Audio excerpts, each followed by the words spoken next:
Ở nhà mình ngắm thử cái mặt hoa lan của mình ha, rất là đẹp luôn đúng không?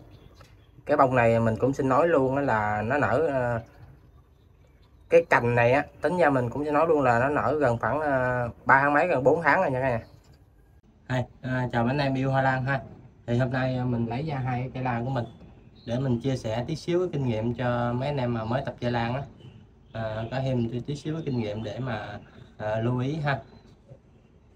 Anh em mình mới tập chơi lan thì đừng nên chọn những cái dòng lan mà quá đắt tiền ha, quá đắt tiền ha, và nên chọn những cái dòng lan mà mình đã biết cái mặt hoa của nó để mình về mình chăm sóc. Nên mua những cái lan đã trưởng thành nha anh em, chuẩn bị hoa hoặc là đang có hoa, để mình về mình không có mất cái sự kiên nhẫn ha trong cái quá trình chờ đợi. Cái lưu ý nữa là không được tưới quá nhiều nước và cũng không nên bón quá nhiều phân ha, vì cái cây lan á, là nó ưa ẩm nhưng mà nó không có chịu được ướt. Nếu mà anh em yêu quá, tưới nhiều nước quá hoặc là bón nhiều phân quá thì sẽ dẫn đến cái cây chúng ta nó bị thối và nó dần làm cho bị chết ha. Thì anh em mình chỉ cần lưu ý mấy cái điều đó thôi. Và một cái lưu ý nữa là mấy anh em mình phải thật sự là kiên nhẫn ha. Tại vì cây lan thì nó rất là lâu lớn, mà nếu mình chăm sóc một thời gian vài tháng, một năm mà mình không có sự kiên nhẫn á, dẫn đến cái mình không có chăm sóc nó được tốt thì mình bỏ phế thì nó uổng ha. Ở đây mình có hai cây lan ha. Hai cây lan này có cái đặc điểm chung đó là lúc mình mua về là rễ nó đều bị thối hết, và mình phải cắt bỏ hết những cái rễ thối đó. Mình có hai cái hướng xử lý khác nhau cho ra hai kết quả, thì sẵn tiện mình chia sẻ luôn để cho mấy bạn có cái sự lựa chọn ha. Thì hai cách xử lý này thì cái nào cũng có cái ưu và cái nhược điểm của nó hết mấy bạn. Hai cây này lý do mà tại sao một cây rất là tốt và một cây bị suy thì sẵn tiện mình chia sẻ tí xíu.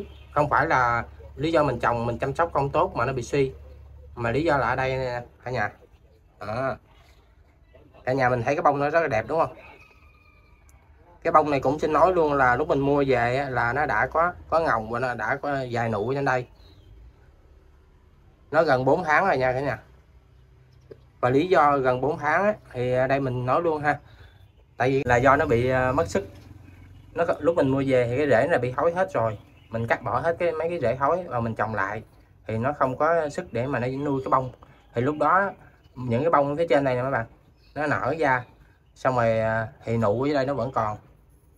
Khi nó nở nó gần tàn hết cái bông này là khoảng 1 tháng mấy, khoảng gần cả tháng nó mới tàn, xong rồi những cái bông kế tiếp dưới đây nó mới bắt đầu nở tiếp. Nên tới bây giờ là nó gần ra tới cái đầu của cái ngồng hoa rồi nè. Thì tổng thời gian của nó là được ngắm, tổng thời gian mình ngắm được cái mặt hoa này là tính ra khoảng được 3 tháng mấy, gần 4 tháng đó cả nhà.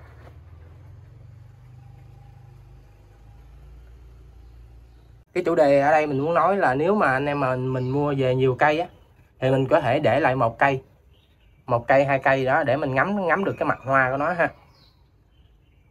Nó bị suy thôi chứ nó không có chết nha cả nhà, mình cứ yên tâm cái vấn đề đó ha. Đây nó đã ra rễ nè, rễ nó đâm xuống nè, đâm xuống nè cả nhà. Cô chú Thật mình xin kết thúc video đây nha anh em. Chia sẻ tí xíu cái kinh nghiệm mà này, không phải kinh nghiệm gì nhưng mà nếu mà anh em mình thích cái mặt hoa của nó đó, giống như cái cây này của mình thì mình có thể để lại để mình ngắm cái mặt hoa của nó ha. Còn mà mình mua, nếu mình mua số lượng nhiều thì mình nên để lại một cây, hai cây chơi, ngắm cái mặt hoa cho nó đẹp. Còn nếu mình mua ít thì mình nên cắt bỏ để mà cái cây chúng ta nó được tốt như cây bên đây của mình ha.